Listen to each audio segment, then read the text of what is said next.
Hey, welcome back, everybody. Hey, so a little while ago, just luck of the draw, uh, walked into the chicken coop and wanted to check on the chicks. We had to go off today and take care of something for our little boy, and so I had my daughter take and do the chillers on the hen house, the brooders.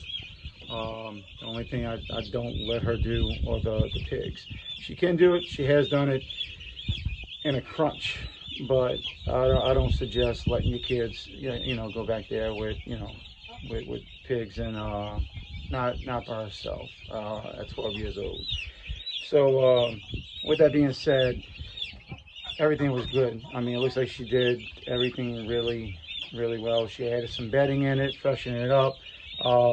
This is a hen house brooder. On the bottom, I had some ducks that are about ready to go out. I should have let them out already, but I don't know why I haven't done it, but I haven't done it. So um, on everything that she did, she added some bedding to the chickens, for the hens. Everything looks good except one thing.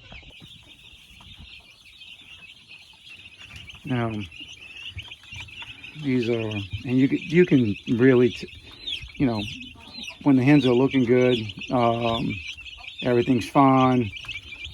They're not rushing to eat. They're not rushing to drink water. They're being fed on time. And you might get distracted this day or the next day, but for the most part, you want to have a good schedule on all your animals, on everything. Being that we live out in the sticks, usually when there's an appointment with a doctor or something, you have to go off, and that requires time out of your schedule. So, I mean, this morning we had to leave for 4 for an appointment for 6:15. So it's yeah, everything requires a little bit of planning and stuff. But these chicks, they're doing great. Matter of fact, I was I wanted to say what day it is on the chicks, but offhand I don't know. But they're getting bigger. They're carrying a lot more weight. If you pick one up, they're definitely carrying more weight. They're more friendly. They know who the food's coming from. So when you come up, they expect it. They want food and water. So everything looks good. Water looks good. Rocks in there, water's in there, food's in the bins, in the feeders. Everything is great. Now, that's brooder number 1. Brooder number 2, and I just fixed the situation, but you can't see it through the mesh, and they're good. This is actually the first time I put the heat lamp on these brooders. Because I mean, we're pretty much warm here. We do have a cool front coming in 1 or 2 days. But if you can see these chicks, okay, compared to the brooder we just showed you, that is, and the chicks are good. The chicks look good. Everything, everything's going to be fine with them with the heat lamp. But these rocks and that extra, I call it a riser, but all it is just another water, the pan from that.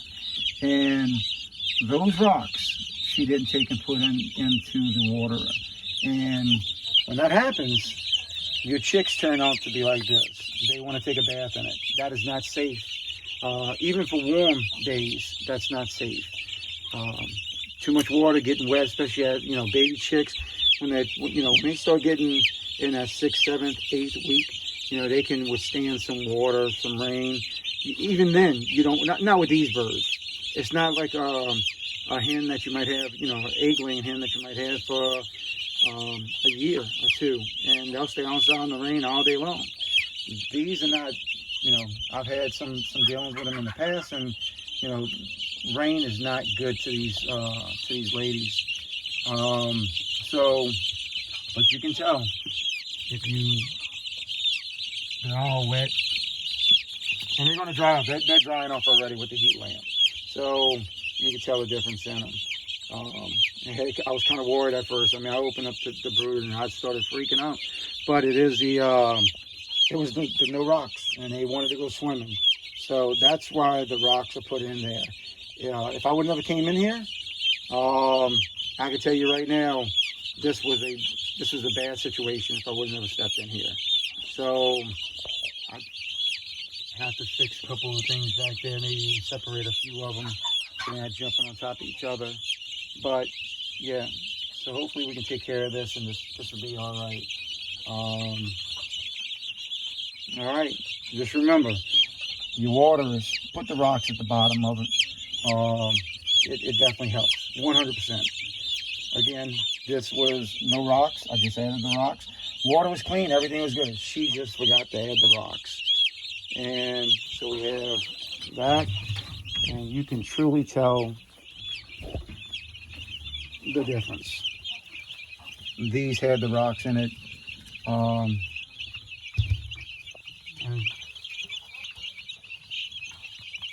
Like some of them don't want to be famous. They want to come up and peck the camera or the phone. I still love looking at them. Like they're super cool. Yeah, but yeah, that's the difference. So I mean that's pretty much that's it for right now with the brooders and the meat birds. Remember, those rocks help. I know in the first couple of videos, I think I said specified about putting the rocks down, and in other videos I've watched on YouTube, you know, they'll say make sure you put the rocks. You know, they'll give reasons, but visually that's what happens. And if I would have never caught it, they would have died probably in a few hours, but more or less by the morning we would have came out here. I would have came out here, and the chicks would have been dead. So I would have been in the hole for 50 chicks plus, you know, feed and everything else. And it's not just that. You don't want to lose them like that.